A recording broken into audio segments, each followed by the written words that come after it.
If you haven't heard about Anchor and its easiest way to make a podcast, let me explain. It's free. There's creation tools that allow you to record and edit your podcast right from your phone or your computer. Anchor will distribute your podcast for you so it can be heard on Spotify, Apple Podcasts, and many more. You can make money from your podcast with no minimum listenership. It's everything you need to make a podcast in one place. Download the free Anchor app or go to anchor.fm to get started.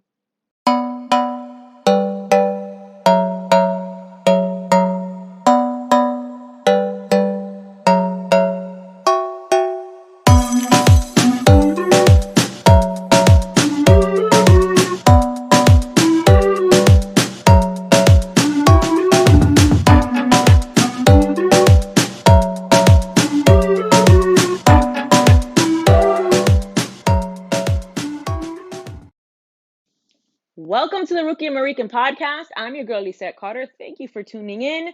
I appreciate you. Today's episode is going to be about the Declaration of Independence, the things that you did not know about the signers of the Declaration of Independence and the people who impacted it, the minorities who impacted it. And also at the end, I'm actually going to be reading the Declaration of Independence because it's not enough to summarize it. You got to know what it is. And the reason why is because if you voted for Joe Biden or if you didn't vote for Joe Biden, you know that something is wrong here. There's something up, especially since he delayed a press conference. It was his first press conference that had ever been delayed by a president in history by a few months, and in which he had mentioned that he was going to possibly take away our rights to celebrate 4th of July. I don't, whether obviously the pandemic is a real thing. This thing is a real thing. People got sick. A lot of elders died from it. And make sure you go back and check your numbers on that and not what social media or the media says. But it's definitely been used for different reasons. It's kind of like a big excuse, to shut the government down, to shut businesses down. It's been cray. Okay. So I wanted to talk about that because there were a lot of Americanos that were like, yo, you gonna do what? This is my house. I'm gonna do what I want. I'm gonna cook as many burgers as I want. I'm gonna have as many people over as I want. Mask or no mask. No me importa. I don't care. Okay. And so it's just seems absurd. Like if you can go to Target, I mean, is there really a pandemic right now? Come on, come on. Really? So I wanted to talk about the Declaration of Independence because why? This has to do with freedom. This has to do with our freedom, our right to do these things without being infringed by the government, specifically the federal government. Okay. And so I want to talk about I'm going to go over the Declaration of Independence as a whole, okay? And there's a lot of stuff in here that you may not have known about that they don't teach in school. And it is my pleasure to to help you discover those things. All right. So, what is the Declaration of Independence? This is basically a declaration of a bunch of people. There were 56 signers of the Declaration of Independence. You probably only ever heard of like Ben Franklin, Samuel Adams, just like a few people. You haven't heard of all of the rest of the people. And on top of that, it has been said that a lot of these guys were atheists. Okay, so I'm here to like knock all that out for you. Okay, now, um, 29 of the 56 signers of the Declaration of Independence actually held seminary degrees, and the rest of them, like outside of the 29, were homeschooled or self-taught. They taught themselves. And in those days, that education is better than the education that people are getting in schools today or public schools today. And so a lot of people say, well, um, like what is it? They ask, well, what did they sign against? And so they signed against because the King George III was infringing his laws, or he was basically he was a tyrant, but he was basically saying, I know you guys are in America, you guys are in a new country. I think I'm gonna claim that country for myself, thanks. And you guys are gonna pay tax. You guys are going to do all of the things that you would normally do here, you're going to do over there. And these people were like, whoa, whoa, whoa, we didn't come here for that. We are not part of your rule. And so these guys had signed this declaration in opposition to the tyranny that was happening from where they came from.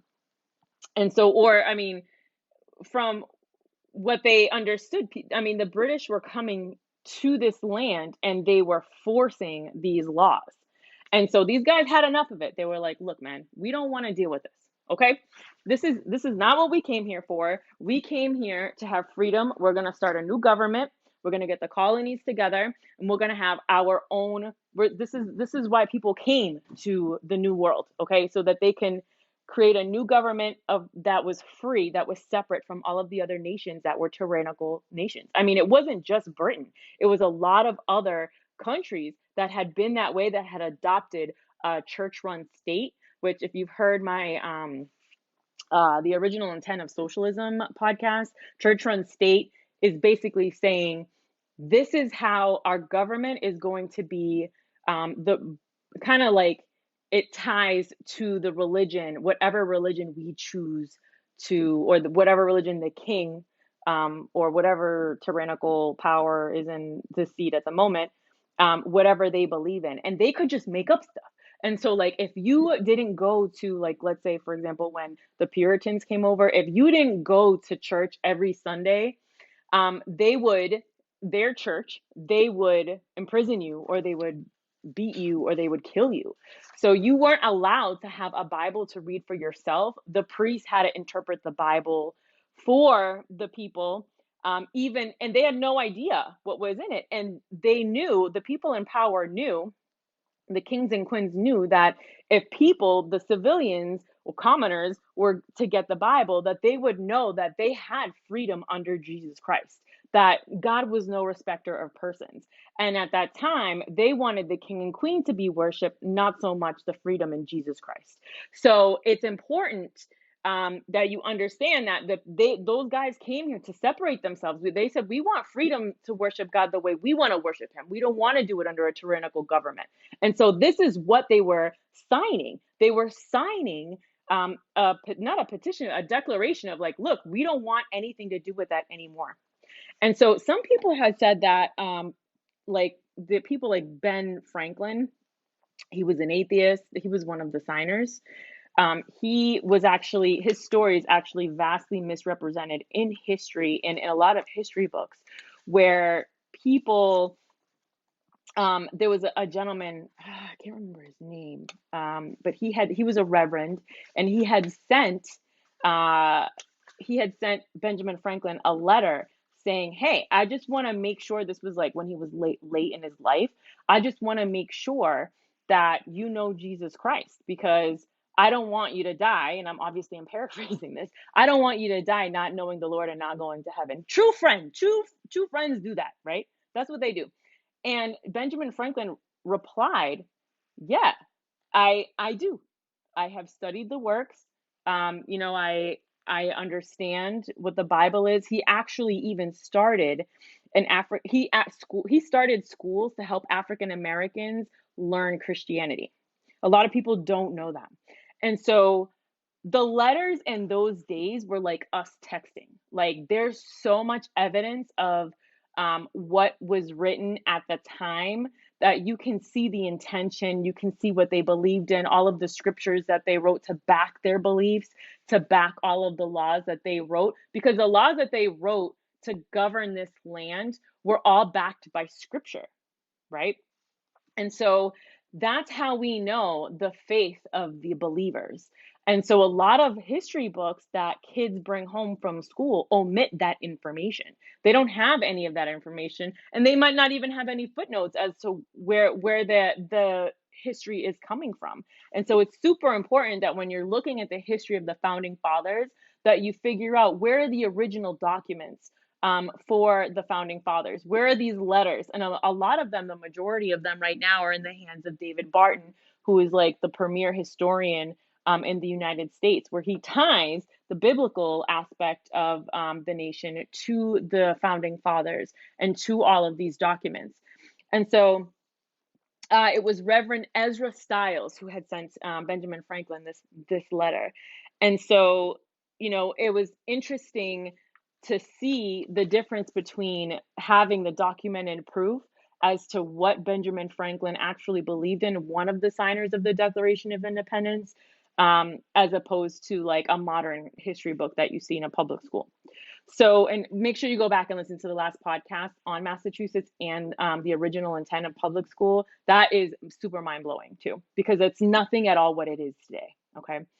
So, I don't know if any of you have ever seen, uh, what is the movie with Mel Gibson? Braveheart, where I don't even remember his name, but he fights against the British for the free government. Okay, and so to have a government that does not infringe on the rights of civilians. And so it is probably, honestly, before I dove into history, I did not like that movie. I thought it was super gruesome. I'm like, I can't watch this. I'm super careful about everything that goes into my mind, what I watch, what I listen to, who I talk to. I'm very, very careful about that. And so when I first when I first saw that movie, I'm like, yo, I can't watch this. This is too much for me. Um, However, when I got into history, it was actually probably one of my favorite movies now, because it really gave insight as to what these guys actually went through, signing the Declaration of Independence, like when it came to that. And so this was like the before events that happened. I don't know if those events are true, but I know that this is a story that would have happened before the signing of the Declaration of Independence. And so that story, that the character that Mel Gibson played really did show the consequences of fighting against the British and saying, no, we don't want your taxes. We don't want anything that you're trying to impose on us. We don't want that from the king. And so the British were here and they were fighting, when it was a revolutionary war. They were fighting the people that were in opposition to the king. And if you were in opposition to the king at that time, you're basically, you had a hitman, on hit army out for you, because you're signing your death warrant at that point, because you are being you're not agreeing with the king. And the king, if you've seen a good example of this, is one of my favorite things to watch in the whole world, not that it's completely historically accurate, is Hamilton. That's probably one of the most creative things I have ever seen. If you haven't seen Hamilton, get it. I think it's like on Disney Plus or whatever. Um, it is super creative. It's like a rap Broadway show. But what's interesting about this play is that King George III is in it, and it shows how cynical, how selfish, and how tyrannical he is, against the people of the New World, the people that are in opposition to his government. And so make sure you go see that. It's not, there's like no mention of God in it at all, which is not historically true. These guys really did. I mean, they did believe in God, but I don't know if they drank as much as they depicted in the play. There were a lot of things in there that I'm kind of like, I don't know if this stuff is true, because I have done my own research. But it's so good. Um, and you'll see that King George was out for blood. Anybody that opposed him, he literally would hunt them down, hunt their families down, hunt their friends down, and they would die. I mean, their houses would get burned down. It was insane. And so when people say like, you'll never know, like freedom isn't free. You know what I mean? Like these guys literally, they went through hell being in opposition to the king. And that is why they say, there are people that died for this nation. Those were the first people that did that for us. Anybody that was in opposition to the king, I mean, you got to thank them for not being part of the tyrannical. This nation is not part of a tyrannical well, I don't know about right now, but the start of that tyrannical government, this nation was founded upon the freedom of that. And those guys really shed the blood for us so that we would have the freedom of things like the First Amendment. No, you can't. I should be able to say what I want, go to church if I want to go to church, and not be beheaded because of those beliefs. You know what I'm saying? So it's interesting to see, um, the with those resources, with the play, the movie, and also just studying history, what those guys really went through. I mean, there was they one of them had a joke. I mean, if you can imagine 56 dudes in a room in the summertime trying to figure out, how to write this document, what to put in, what not to put in, sweat. I mean, those guys were layers and layers of clothing. Those guys were sweating their balls off probably in this room. And one of them had said, made a joke to the other one. It was a quiet, because they knew when they were going to sign the Declaration of Independence, they were signing their death warrant. They knew that the king was going to come after them. And to break the silence and just to kind of things make a little lighter, one of them said to the other guy that he was a heavier gentleman, he said, "Hey, at least, if you get hung first, you'll go quick because you're heavier." Ha ha ha ha. Funny, right? Funny, not funny, because that was just like the weight of, they understood what they were doing for the future of this nation. And so I want to kind of discuss a little bit about the diverse patriots, because obviously when I talk about the founders of this nation, the only thing that pops in your head are white dudes, right? White dudes with like gray with white wigs on their head. And so there are so many minorities that get overlooked and that are omitted from textbooks for a reason. But there are a lot of them. African Americans, there's so many that have helped with the Revolutionary War. There was one that was called Prince Whipple, who accompanied George Washington on Christmas Day crossing the Delaware. And he was actually in the front. When you see, there's a picture in Washington of, I mean, you can find it on Google, but of him crossing the Delaware, crossing the Delaware, and that one of the guys in the front was a black dude. Wentworth Cheswill, who was the first black man elected to office in America. He was reelected for 49 years during the Revolutionary War. He was like kind of like the Paul Revere, to warn people of what was going on. There's Jack Prince Sison, Peter Salem, Crispus Attucks. So I worked in a place in Boston called Crispus Attucks, and a lot of people thought that it was like an addict addiction center, like a rehab center. And I didn't know this, but he resisted the British and became one of the first fatalities in the Boston Massacre. How interesting! He was a black dude. John Armistead. Okay, this is such an awesome story. Okay, kind of like the one that I had talked about before about who's the other?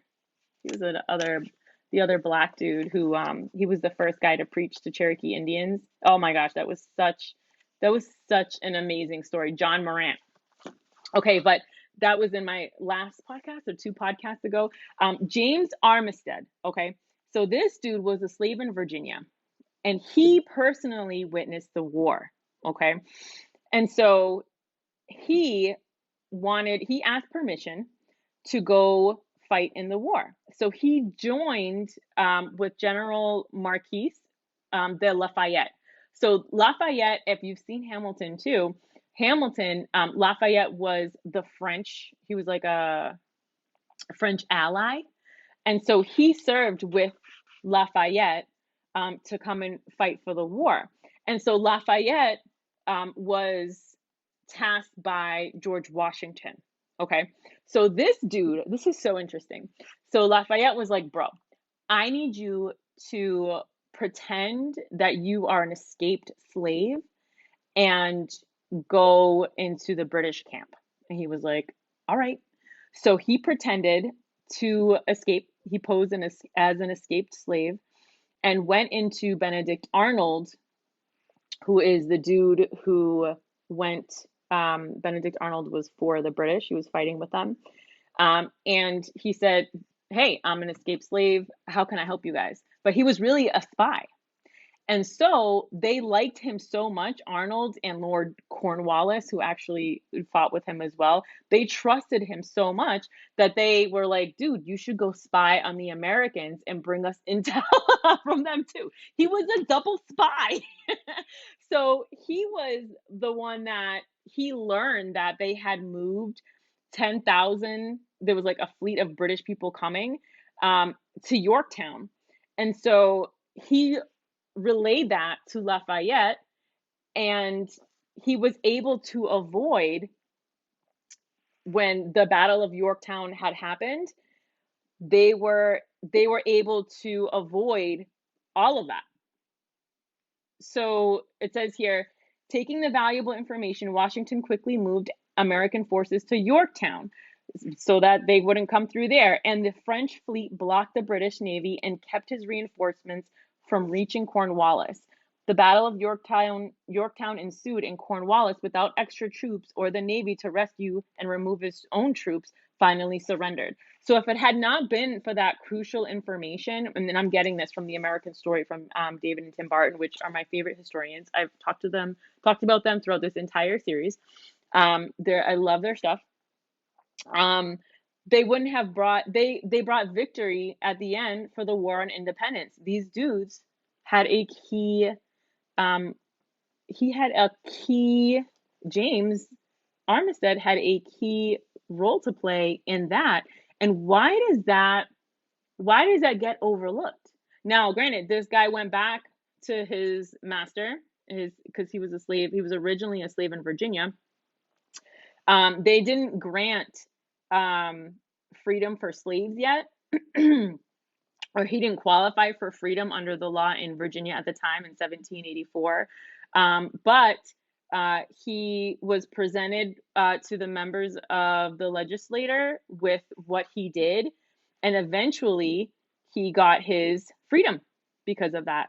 And when he got his freedom, he changed his last name to Lafayette. So he was James Lafayette because of that. And he actually ended up becoming a farmer. And also, on top of that, got help from the state in recognition for his loyalty and for fighting for America. And so it's super interesting that none of this stuff, I've never heard any of this stuff in textbooks. There were also other minority contributors, Hispanics, Juan Miralles, Bernardo de Galvez, and Francisco Saavedra, who also provided financial and military assistance to George Washington. There were Irishmen involved in that, Frenchmen, Poles, Indian tribes, of course, that were involved in that because of the oppression of the British. A lot of women too that aren't talked about. Margaret Coben, Abigail Adams, which you probably heard of. She gathered military intelligence from Boston for her husband and the Continental Congress. Elizabeth Lewis, Sybil Ludington, Mercy Otis Warren, Mary Ludwig Hayes, Anne Strong. I mean, Carrie Catherine Goddard. I mean, there were a lot of women that were part of this movement, but not talked about. There were also Jews that were a part of the movement as well.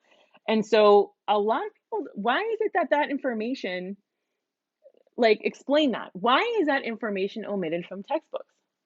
And I talked about this in the last one. Have you heard of any of these people before?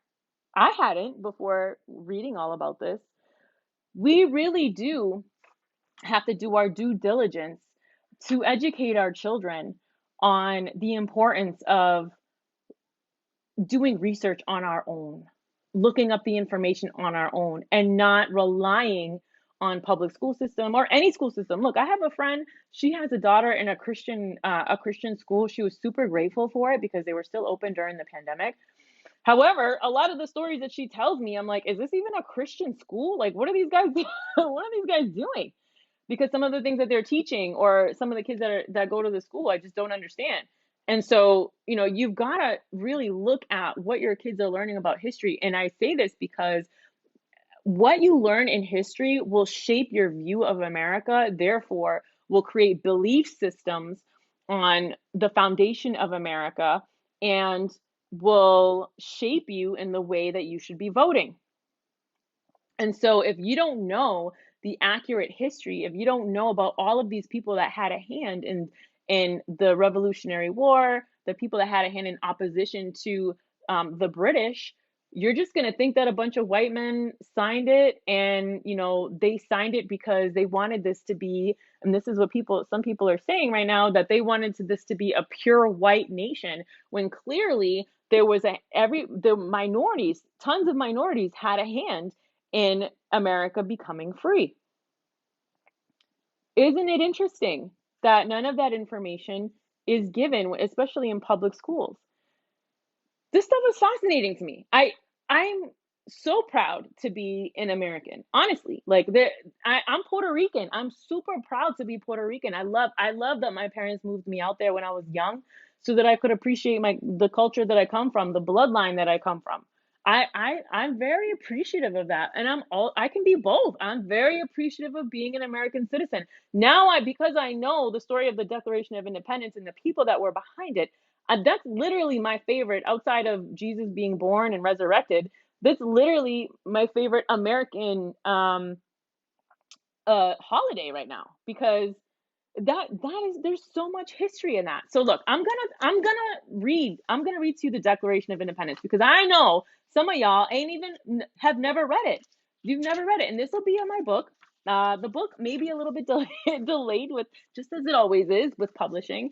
But I want to tell you what the Declaration of Independence, so that you understand, you can see. Wait a minute, this doesn't make any sense. Where we are right now in government, where we are right now with our president, our current president, um, is everything that's against what's in the Declaration of Independence. You've got to know your history. This is what I don't like. This is what I don't like about history events in Massachusetts. For example, tomorrow is Good Friday, right?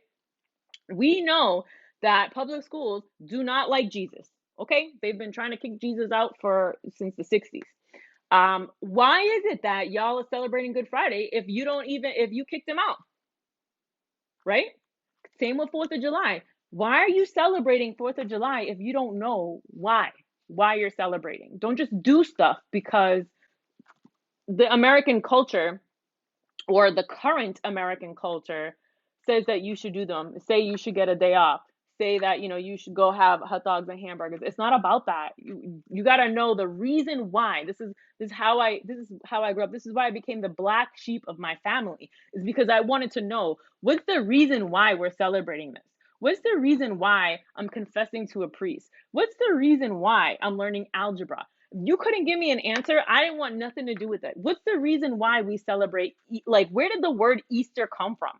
What is that? You've got to ask questions. You Just because things seem good in your eyes doesn't mean the original intent was good. Do you know what I'm saying? You've got to know. You can't take things and interpret them your way. You've got to know the original intent of what you're doing. And this is the original intent of the Declaration of Independence. All right. In Congress, July 1776, the unanimous declaration of the 13 United States of America. When in the course of human events it becomes necessary for one people to dissolve the political bands which have been connected with them with another, and to assume among the powers of the earth the separation and equal station to which the laws of nature and of nature's God entitled them, a decent respect to the opinions of mankind requires that they should declare the causes which impel them to the separation. We hold these truths to be self-evident, that all men are created equal, that they are endowed by their Creator with certain unalienable rights, that among these are life, liberty, and the pursuit of happiness. That to secure these rights, governments are instituted among men, deriving their just powers from the consent of the governed. That whenever any form of government becomes destructive of these ends, it is the right of the people to alter or to abolish it, and to institute new government, laying its foundations on such principles and organizing its powers in such form as to them shall seem most likely to affect their safety and happiness. Prudence, indeed, will dictate that governments long established should not be changed for light and transient causes, and accordingly all experience hath shown that mankind are more disposed to suffer while evils are sufferable than to right themselves by abolishing the forms to which they are accustomed. Sorry, I need some water. When a long train of abuses and usurpations, I probably said that wrong, pursuing invariably the same object evinces girl, I'm bilingual, so excuse me. A design to reduce them under absolute despotism, it is their right, it is their duty to throw off such government and to provide new guards for their future security. Such has been patient sufferance of these colonies, and such is now the necessity which constrains them to alter their former systems of government. The history of the present King of Britain, of Great Britain, is a history of repeated injuries, usurpations, and having in direction object the establishment of an absolute tyranny over these states. To prove this, let facts be submitted to a candid world. He has refused to assent to laws, the most wholesome and necessary for the public good. He has forbidden the governors to pass laws of immediate and pressing importance unless suspended in their operation till his assent should be obtained, and when so suspended, he has utterly neglected to attend them. He has refused to pass other laws for the accommodation of large districts of people, unless those people would relinquish the right of representation in the legislature, a right inestimable to them and formidable to tyrants only. He has called together legislative bodies at places unusual, uncomfortable, and distant from the depository of their public records, for the sole purpose of fatiguing them into compliance with his measures. He has dissolved representative houses repeatedly for opposing with manly firmness his invasions on the rights of the people. He has refused for a long time after such dissolutions to cause others to be elected, whereby the legislative powers incapable of annihilation have returned to the people at large for their exercise, the state remaining in the meantime exposed to all the dangers of invasion from without and convulsions within. He has endeavored to prevent the population of these states, for that purpose obstructing the laws of naturalization of foreigners, refusing to pass others to encourage their migrants hither, and raising the conditions of new appropriations of lands. He has obstructed the administration of justice by refusing to assent to laws for establishing judiciary powers. He has made judges dependent on his will alone for the tenure of their offices and the amount and payment of their salaries. He has erected a multitude of new offices and sent hither swarms of officers to harass our people and eat out their substance. He has kept among us in times of peace standing armies without consent of our legislators. He has affected to render the military independent of and superior to the civil power.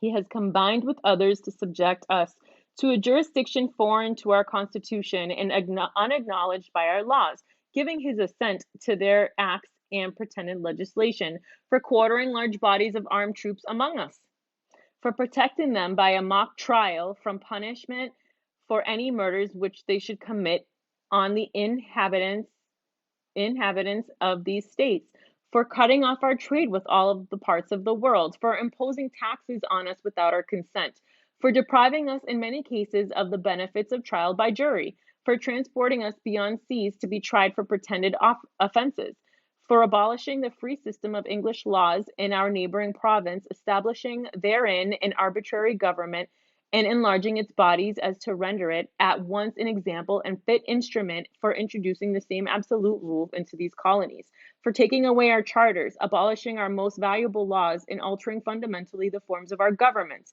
for suspending our own legislators and declaring them invested the power to legislate for us in all cases whatsoever. He has abdicated government here by declaring us out of the protection of waging war against us. He has plundered our seas, ravaged our coasts, burnt our towns, and destroyed our lives with our lives of our people. He is at this time transporting large armies of foreign mercenaries to complete the works of death, desolation, and tyranny, already begun with circumstances of cruelty and perfidy scarcely paralleled in the most barbarous ages and totally unworthy of head of civilized nation. He has constrained our fellow citizens taken captive on the high seas to bear arms against their country, to become the executioners of their friends and brethren, or to fall themselves by their hands. He has excited domestic insurrections among us. Well, that sounds familiar. And has endeavored, sorry, to bring on the inhabitants of our frontiers, the merciless Indian savages, whose known rule of warfare is an undistinguished destruction of all ages, sexes, and conditions. In every stage of these oppressions, we have petitioned for redress in the most humble terms. Our repeated petitions have been answered only by repeated injury. A prince whose character is thus marked by every act which may define a tyrant is unfit to be ruler of a free people. Nor have we been waiting in attentions to our British brethren. We have warned them from time and time to attempts of our by their legislator to extend an unwarrantable jurisdiction over us. We have reminded them of the circumstances of our immigration and settlement here. We have appealed to their native justice and magnanim oh my god, magnanimity, and we have conjured them by the ties of our common kindred to disavow these usurpations which would inevitably interpret our connections and correspondence. They too have been deaf to the voice of justice and of consanguinity. Don't at me, okay? I'm bilingual. We must therefore acquiesce in the necessity which denounces our separation, and hold them, as we hold the rest of mankind, enemies in war and peace and friends. We therefore, the representatives of the United States of America in General Congress, assembled, appeal to the Supreme Judge of the world for the rectitude of our intentions, do in the name and by authority of the good people of these colonies, solemnly publish and declare that these united colonies are and of right ought to be free and independent states, that they are absolved from the allegiance to the British Crown, that all political connection between them and the state of Great Britain is and ought to be totally dissolved, and that as free and independent states. They have full power to levy war, conclude peace, contract alliances, establish commerce, and to do all other acts and things which independent states may of right do. In the support of this declaration, with a firm reliance on the protection of divine providence, we mutually pledge to each other our lives, our fortunes, and our sacred honor. With this, 56 signers of the Declaration of Independence, Connecticut, New Hampshire, Pennsylvania, New Jersey, Delaware, Georgia, New York, Maryland, North Carolina, Massachusetts, South Carolina, Virginia, Rhode Island, Pennsylvania. Insane. Do you see? I just read that whole thing to you. But you see how some of the things that I've read are things that are being imposed today. And it's very important that we understand why these guys fought. And I said this before, why they fought, who they were fighting against, and what the future of that would have looked like. What does 2021 look like right now? Are there things that our rights, are they being infringed? You know what I'm saying? Like, how could you say that we can't celebrate a day of freedom when we're free? I hope that was informative. I hope it wasn't too long, but you know what? It's good to sit and listen and understand, the truth of some of the things that we celebrate and how it coincides with some of the current events that are happening now, how it's threatening our freedom, just like knocking on the door right now. Are we going to sit around and let this happen? Or are we going to stand up and say, hey, this official document, this document that's in the Declaration of Independence, that's what these guys fought for. It is not an evolving document. It is a document that stands on freedom, and a freedom that many nations do not have today. So I leave you with that, my friend. Hope that was informative. Thank you guys for tuning in. Share, share, share, share, share. Love you.